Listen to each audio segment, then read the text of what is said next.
আমাদের বলছি, ওরা বলছিল আমি যেন বৃন্দাবনে থাকতে পারতাম, কারণ যে দুটো ছেলে দেখবো যে ঘরে আছে সেই ঘরে বাবার এখন তোদের দিয়ে দিতে। ও দুই বোন দুই ঘরে এক ঘরে দিয়ে দিবা।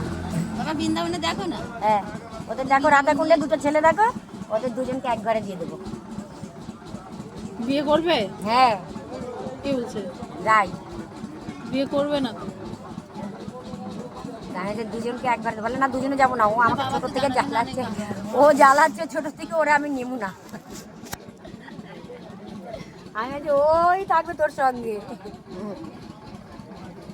ও রাই, রাই রে একটু টাকা গোটা রাস্তাকে দেখে যা। কাঁদলে জলে ভেসে যাবে, দুদিন পরে গোবর্ধন পারবো তো আবার না বাবা, আমি এরকম কিছুই বলি। তোমার অন্যায় আছে। বাবার সাথে থাক।